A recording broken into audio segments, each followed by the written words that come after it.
Thank you, Dallas and Rajesh. Come here. So నాకు ఈ idea వచ్చినప్పుడు ఇలా ఈవెంట్ చేద్దాం అనుకుంటున్నామని రాజేష్తో డిస్కస్ చేయడం జరిగింది. సో మా దగ్గర చేయండి అన్న, ఆ ఈవెంట్ ఎలా ఉండబోతుందో మేము చూపిస్తా అన్నాడు. నిజంగా మీ లోపలికి వచ్చి చూసినప్పుడు మాకు ఆ ఫీలింగ్ కలిగించినందుకు రాజేష్కి, ఇక్కడ ఉన్న మెగా అండ్ పవర్ స్టార్ అభిమానులందరికీ, తెలుగు ప్రేక్షకులందరికీ థ్యాంక్ యూ రాజేష్. ఆసం. ఎందుకంటే ఆల్రెడీ మెసేజ్లు వస్తున్నాయి, ఈవెంట్ అదిరిపోయిందని. మనం లైవ్లో చూస్తున్నాం, ఇక్కడ ఉండి అందరూ ఫోన్లలో యూట్యూబ్లో చూసి మెసేజ్లు పెడుతున్నారు. సో అందుకు మీ అందరికీ చాలా థ్యాంక్ యూ. 1998లో మా వెంకటేశ్వర ఫిలిమ్స్ ఒకే ఒకటి సినిమాతో ప్రారంభమైంది.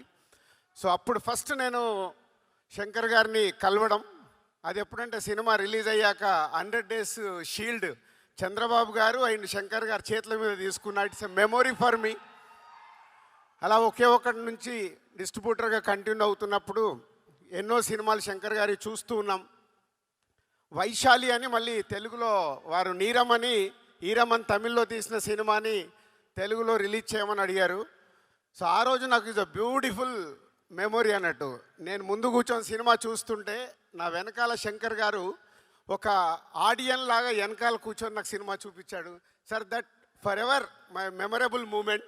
ఒక లెజెండరీ డైరెక్టర్ ముందు కూర్చొని నేను సినిమా చూశానని.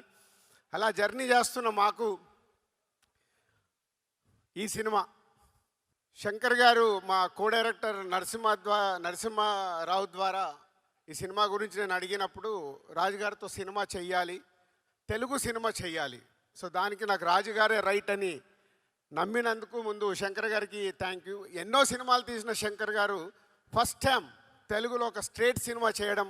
ఇందాక సుకుమార్ చెప్పాడు, ఎంతోమందికి మన కోరిక శంకర్ గారు లాంటి వాళ్ళు తెలుగు సినిమా ఒకటి చేస్తే బాగుండు అని. అది ఈ సినిమా ద్వారా మా సంస్థకు అవకాశం రావడం. It's a very happy sir, thank you. ఈ సినిమా అనుకున్న తర్వాత RRR షూటింగ్లో నేను చరణ్ గారిని కలవడం జరిగింది. చరణ్ గారిని కలిసినని చెప్పినప్పుడు న్యాచురల్గా RRR తర్వాత శంకర్ గారి సినిమా అంటే ఒక గ్లోబల్ స్టార్కి ఎలా ఉంటుంది పోతే అది మీరు జాన్ 10th రోజు చూస్తారు, అది మీకు తెలియదు. జాన్ 10th రోజు చూస్తారు కాబట్టి ఆ రోజు అర్థమవుద్ది. సో అలా శంకర్ గారితో జర్నీ స్టార్ట్ అయిన తర్వాత ఈ కథను అనుకోవడము, చరణ్ గారు ఈ సినిమాకి రావడం, చాలా 50 సినిమాలు అయిపోయాయి. 50వ సినిమా ఒక స్పెషల్ కావాలి.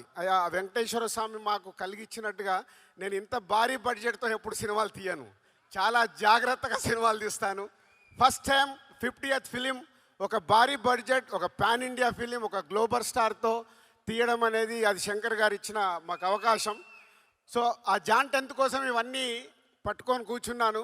ఒక జర్నీ స్టార్ట్ అయిన తర్వాత చాలా కోవిడ్ వచ్చింది, మళ్ళీ షూటింగ్ మొదలైంది, కోవిడ్ వచ్చింది. ఇందాక మీరు దోప్ సాంగ్ చూసారు, అందరు మాస్క్లు వేసుకొని ఉన్నారు. సో అలా big journey about game changer with Shankar garu. Sir thank you. మనం ఎంత కష్టపడ్డా ఏమి చేసినా మేము మీ దగ్గరికి వెళ్ళి వచ్చే అప్లాజ్ గురించే వెయిట్ చేస్తాము. ఇప్పుడు మీకు దోప్ సాంగ్ ఎలా ఉంది?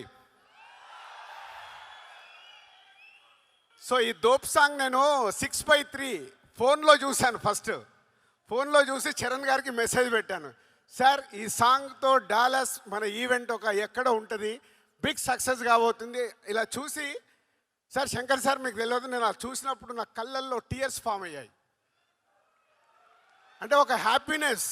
వావ్, శంకర్ గారి ఎన్నో సినిమాల్లో ఎన్నో పాటలు చూసినప్పుడు వచ్చిన ఒక ప్రేక్షకుడిగా వచ్చిన ఫీలింగ్, ఆహా ఇది మన సినిమాలో ఇలాంటి సాంగ్ ఉందా అని ఒక ఆనంద బాష్పాలు నాకు వచ్చాయి. నేను ఓన్లీ చరణ్ గారితో షేర్ చేశాను అది. So this song is going to blast అని. Thank you sir. అండ్ ఇలాంటి సినిమా మాకు రావడానికి, ఇంత పెద్ద సినిమా అవ్వడానికి కారణం next is a global star Ram Charan garu. Charan గారు అనగానే ఫస్ట్ నాకు గుర్తుకొచ్చేది మా కళ్యాణ్ గారే. అంటే చిరంజీవి గారి చాలా సినిమాలు ప్రేక్షకుల్లాగా చూసాం.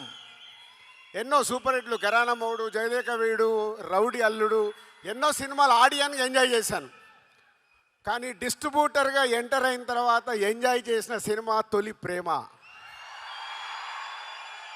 సో అక్కడ మెగా ఫ్యామిలీతో చిన్న బాండేజ్ స్టార్ట్ అయింది నాకు. ఇక అక్కడి నుంచి మీ అందరికీ జర్నీ తెలుసు. ఒక ఖుషి, గబ్బర్ సింగ్, ఇలా ఎన్నో సినిమాలు.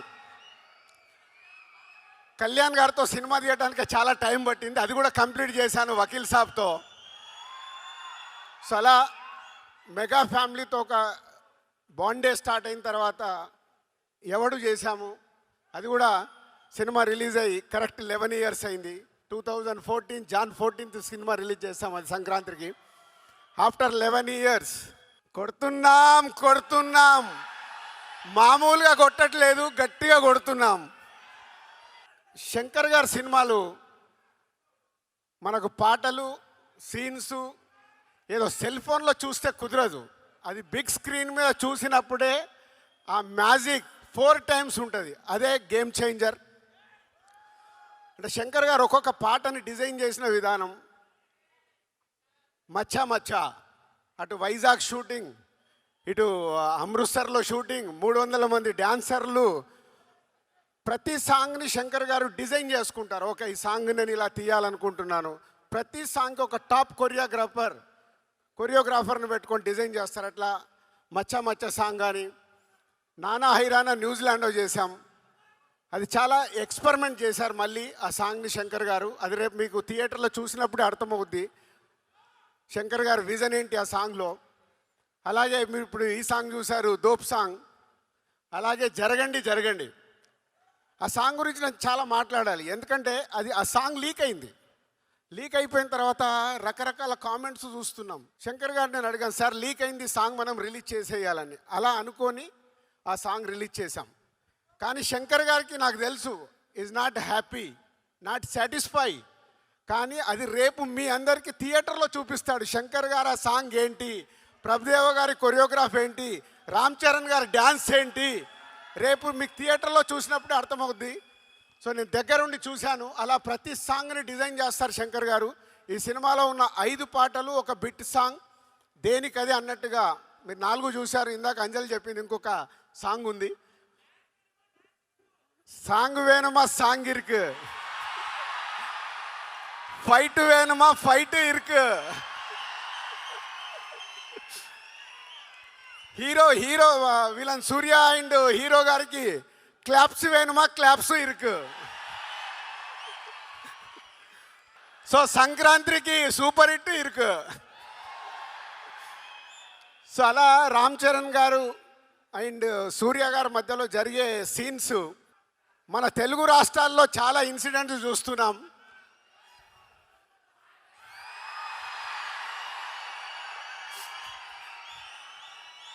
రేపు రెడీగా ఉండండి, పేపర్లు పెట్టుకోండి, జనసేన అవి పెట్టుకోండి. మీకు థియేటర్లో తెలుగు రాష్ట్రాల్లో జరుగుతున్న ఇన్సిడెంట్స్ చాలా కనిపిస్తాయి. కానీ ఇవి శంకర్ గారు 4 years బ్యాక్ రాసుకున్న సీన్స్, అవి ఇప్పుడు జరుగుతున్నాయి.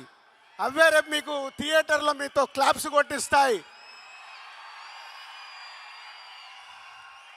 సో మీకు ఒక హై వోల్టేజ్ తెలుగు ప్రేక్షకులకి, అలాగే యావత్ భారతదేశంలో ఉన్న అన్ని లాంగ్వేజ్లో ఈ సినిమా రిలీజ్ అవుతుంది. అందరికీ ఒక కిక్ ఇస్తుంది. అలాగే మై టెక్నీషియన్స్ తమన్, శంకర్ గారి శిష్యుడు. ఇందాక అందరం చూసాము, ఒక్కొక్క సాంగ్ని డైరెక్టర్ గారితో కూర్చొని డిజైన్ చేశారు సౌండ్ పరంగా. విజువల్స్ శంకర్ గారు ట్వీట్. చాలా తిరు గారు and editors and other cost and crew ఈ సినిమా కోసం చాలా కష్టపడ్డాం. ఇది బిగ్ జర్నీ. ఆ జర్నీ ఎలాంటిదంటే స్టార్ట్ అయిన దగ్గర నుంచి జనవరి 9 వరకు వదిలిపెట్టకుండా నడిపియాల్సిన బాధ్యత నాది. నడిపిస్తూనే తీసుకొస్తున్నాను. అలా నా వెనకాల ఉన్నందుకు టీం అందరికీ హ్యాట్స్ ఆఫ్. ఎక్కడ కూడా ఆ ఎనర్జీలు వదిలిపెట్టకుండా లేదు, శంకర్ గారు అనుకున్న సినిమా రావాలి. ఎందుకంటే హీరోలకి, డైరెక్టర్లకి, ప్రొడ్యూసర్లకి అందరికీ సక్సెస్లు వస్తాయి, ఫ్లాప్స్ వస్తాయి. ఇండస్ట్రీలో చూడండి కాదు, కొట్టినప్పుడే దాని వర్త్ తెలుస్తుంది. అలా ఈ సినిమాని పట్టుకొని నడిపించారు శంకర్ గారు. ముందుండి మొత్తం టీం అందరూ ఆ ఎనర్జీతో ఇంకా వర్క్ చేస్తున్నారు. జాన్ 10th మీకు ఒక అద్భుతమైన సినిమా చూపించడానికి దానికి హోల్ టీమ్కి ప్రత్యేకంగా thank you very much, thank you. And specially Dallas thank you. First ఒక తెలుగు సినిమాకి ఇందాక అనిల్ సుంకర గారు చెప్పారు, ఫస్ట్ ఒక తెలుగు సినిమాకి ఇలాంటి ఈవెంట్ చేయడం మళ్ళీ ఈ గేమ్ చేంజర్తోనే గేమ్ చేంజ్ అయింది. ఎందుకంటే అంతా మీరే చేశారు సుమా గారు, అంతా వీళ్ళే చేశారు, అంతా మీరే చేశారు. ఎందుకంటే మిలియన్ల రెవెన్యూ తెలుగు సినిమాకి ఇస్తుంది మీరు. కాబట్టి మీ దగ్గర ఈవెంట్ జరగాలనే ఆ సంకల్పం మాది. ఆ సంకల్పాన్ని సక్సెస్ చేసినందుకు మీ అందరికీ thank you very much. And my boy, my brother, ఏదన్నా తక్కువే మా సుక్కుని.